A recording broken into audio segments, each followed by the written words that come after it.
Hey believers, it's Brian Davis, BrianDavisALIVE.com, and I'm so glad you're here. I'm glad to be here. I made it through the valley, and for those of you that don't know what I'm talking about, I've been kind of off the grid for a few days. I hit a rough patch. I'm not going to lie about it. I'm not going to apologize for it. I went to a dark place. I think a lot of it had to do with football being over. That was something I was fighting for. When I first got diagnosed, it's one of the things that came to my mind right away that I might not see. You know, it's one of the initial things that scared me, that pushed me, was being here to once again be the conditioning coach for my son's football team and to see him play again. It's something we did together. We've walked that journey together since 5th grade. This is his 4th year in football, and you know, it was important to me to see that, and that ended. That piece of my life ended, and I struggled for some identity after that, you know, because that is what, you know, I'm so tired all the time. Like I give you an example, on Saturdays, a game day, we start out the day with a coach's meeting, and we go home, rest a bit, and then we head out and we warm up for an hour, and then we play the football game. And on a game day, that's all I would do. That's it. I would wake up and go to breakfast, come home, I would try and write for you folks while I rest in my chair, and then go to football, then I'd come home, go to bed. Done. I mean, that was it for the day. And yeah, I struggle. And so now what? You know, I was chatting with a friend of mine last night, and she reminded me that when I started this journey, to be careful be careful with cancer becoming your identity. Especially in my situation, because I am blogging my journey, I'm sharing my experiences with you, my believers, and it's very easy, because I have such a limited amount of time when I'm focusing on that cancer very much becomes part of my identity, and I don't want that, because I'm getting rid of this. I'm not saying I don't want to write. I do want to write. I want to build this community. I want to help as many people as I can know that they're not alone in their fights, that I'm here with them. I'm fighting as hard as I can so that I can write for you folks every single day, and that so I can see my kids grow up, so that I can see my wife graduate from school, and I can pin her when she graduates. Things like that, so I can once again see my survivor bike. That's what this is about, you know. You know, I was reminded, after being reminded that, you know, cancer can very easily become part of a patient's identity, I was reminded, you know, what happened to Brian Davis. You know, take a few days, shut down, and figure out, you know, what it is. Because once I beat this cancer, I have to go back to being Brian Davis, right? Exactly. So what is, you know, I started thinking, oh, what am I? I mean, obviously, I'm going to be different coming out the other side of this. But what is that going to look like? One of the things I said in the beginning, you notice the headband. I got this in Grand Cayman. It's a Harley Davidson headband, obviously. I've had a few Harleys in my day. And I sold my baby a little over a year ago. And I miss it. I miss it a lot. And I told my wife right out of the gate, you know, I beat this, I will have another bike. I will have a tribute bike. The bike I sold was a touring bike. It was a Ultra Classic Anniversary Edition, beautiful bike. My son was my 2-up. That was yet another thing Mason and I did together. We rode together for about 3 years solid. Just about everywhere we went in the summer was on a bike.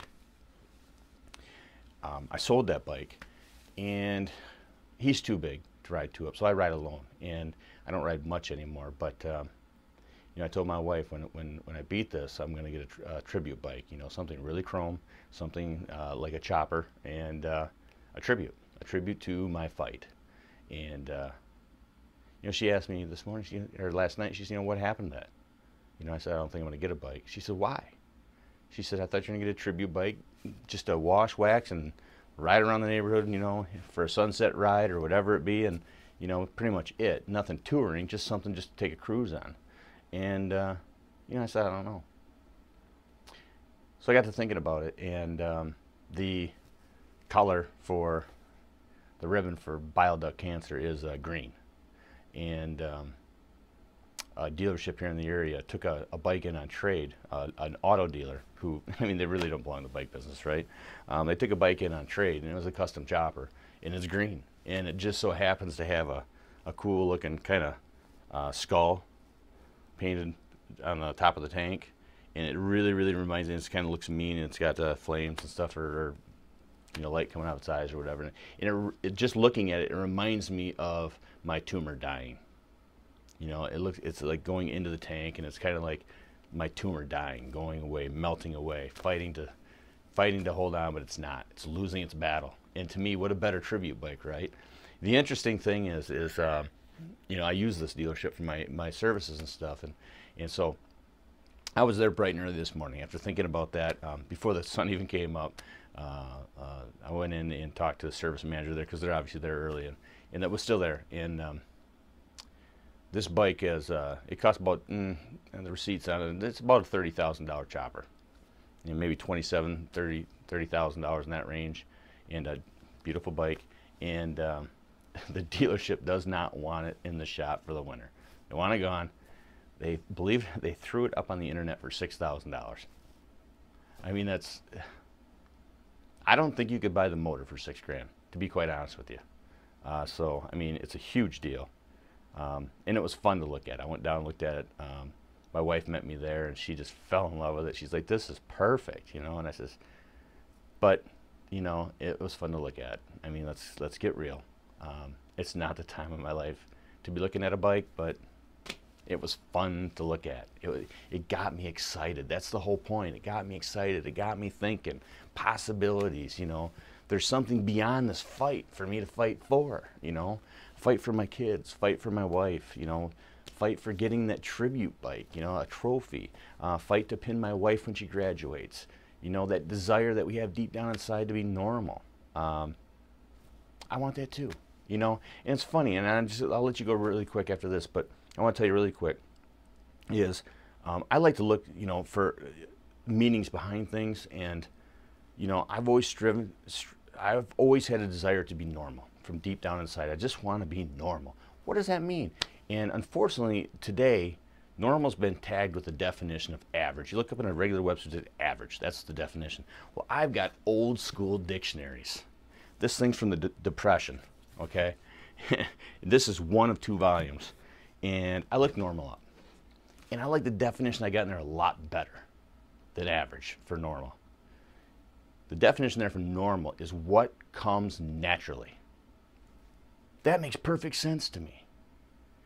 Because then normal, my normal is not my neighbor's normal. My normal is not my wife's normal. What's normal to me is what comes natural. Sharing my story with you guys, that comes natural to me. I don't mind doing it. And I'm rewarded when somebody's touched by what I have to say or what I have to share. But in a nutshell, that's where I've been. I had a few issues. I pulled the stitches out of my side. I think it might have happened at the football game. I'm not too sure. But I pulled the stitches right through my skin. So we had to go down and have new stitches put in because the tube hangs down my side from my drain, and it's stitched down my side and ripped the stitches right through my skin. So we had to go get that taken care of first thing yesterday morning. We had to be at the hospital in Detroit. So, you know, up before dawn, heading out in the dark to Detroit and got that done, along with everything else I was going through. I finally pulled out last night, and today I'm feeling amazing. I'm ready to hit the ground running. I'm sorry if I concerned anybody out there, but your fight is my fight, and I'm here. I'm here to share my journey with you to hopefully inspire you to keep pushing. We can all be normal again. We can all do what comes natural again.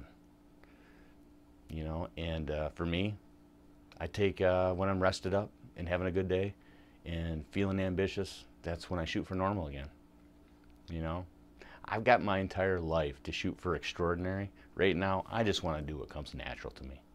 So with that, I'm going to continue to spread my message. I hope that you are willing to share this video with all your friends, because I want to try and increase my reach. I want to reach as many people as possible. If I'm going to go ahead and I'm going to put myself out there and I'm going to share some stuff that scares me to even put out there, I want it to reach as many people as it can help. So please share this video with your friends. I hope you have an amazing day. This is Brian Davis, BrianDavisALIVE.com. Don't forget to hit the subscription button to get my first to know updates. You have an awesome day.